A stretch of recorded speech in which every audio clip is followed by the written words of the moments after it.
ለምንድነው እኔ በመንፈሳዊ ነገር ማደግ ሲጀምር አካባቢ ላይ ያሉ ሰዎች መጀመሪያ የሚነሱብኝ?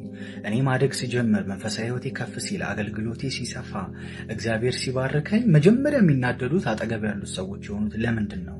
ከሰይጣን ነው ወይ ይሄ ነገር ብሎ አንድ አገልጋይ ጠየቀኝና በጣም ስለሚጠቅማችሁ መልሱ ለእናንተም ሼር ላድርጋችሁ። አካባቢያችሁ ላይ ያሉ ሰዎች ከእናንተ ጋር አብሮ የሚኖሩ ሰዎች ልክ እናንተ ሻይን ማድረግ ስትጀምሩ ማደግ ስትጀምሩ የዛን ቀን ነው እነሱ ላክ ያደረጉት ነገር እንዳለ አንደርስታንድ የሚያደርጉት። የሆነ ቦታ ቆመው እንዳሉ እግዚአብሔር በህይወታቸው ላይ ያሰበውን ነገር እያደረጉ እንዳልሆነ እናንተ ማገልገል ስትጀምሩ እናንተ ማደግ ስትጀምሩ እናንተ ሻይን ማድረግ ስትጀምሩ ነው ኖቲስ የሚያደርጉት የሚገባቸው። ስለዚህ በዚህ ሰዓት በጣም ብልጥ የሆነ ሰው እግዚአብሔርን የሚያውቅ ሰው መንፈሳዊ የሆነ ሰው የእናንተን ግሮዝ ያይና የሆነ የተበላሸ ነገር ካለ እሱን ያስተካክላል። ሲዞኑም ከሆነ አንደርስታንድ ያደርጋል።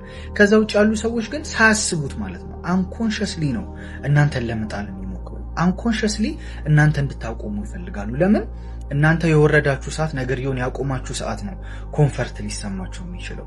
አለበለዚያ ይወቀሳሉ። እናንተን ሲያው እናንተ ሻይን ስታደርጉ ወይኔ እግዚአብሔር በኔ ህይወት ላይ ያሰበውን ነገር ሳላረግ የሚለው ባይሉት እንኳን ውስጣቸው ግን እንደዛ ፊል ያደርጋል። እሱ ደግሞ ጥበበኞች ካልሆኑ እናንተን ዳይሬክትሊ ለመጣል እንዲሞክሩ ያደርጋቸዋል ማለት ነው። እዚህ ጋር መጠንቀቅ ያለባችሁ ነገር ሰዎች ሁሉ ሲቃወሟችሁ በዚህ ሪዝን ነው ብቻ ማለት አይደለም። ምናልባት ከእግዚአብሔር ቃልም ስታችሁ ይሆናል።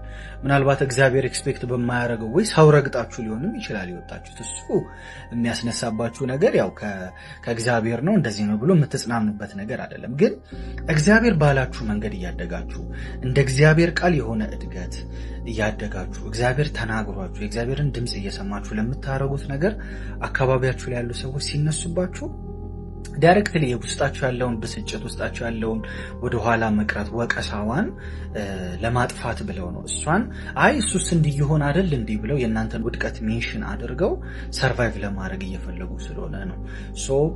መጠንቀቅ ያለባችሁ ነገር በህይወታችሁ አሳዳጆች ናችሁ ወይስ ተሳዳጅ ናችሁ የሚለው ነገር። አሳዳጅነት ሁሌ ኮሬክት ሰውን ሲያጠፋ ኮሬክት ከማድረግ ጋር ብቻ የሚደመር ነገር አይደለም።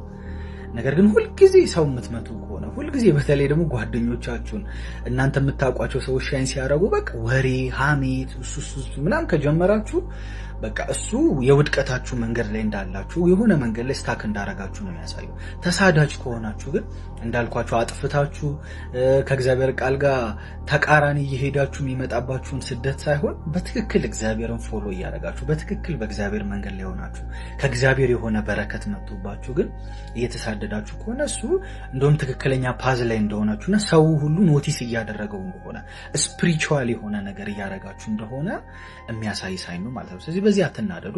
አካባቢያችሁ ላይ ያለ የእውነት የሚወዳችሁ ሰው በእናንተ ግሮዝ ደስተኛ ነው የሚሆነው። እንደውም ከእናንተ ራሱ ሌሰን ይወስዳል የእውነት የሚወዳችሁ ሰው። ከዛ ደግሞ ውድቀት ላይ ያለ የሆነ ቦታ ስታክ ያደረገ ሰው ደግሞ አሮጋንት መሆኑ መበሳጨቱ እናንተ እንድትወድቁ መሞከሩ እንደውም እድገት ላይ እንደሆናችሁ የሚያሳይ ነገር ነው ማለት ነው።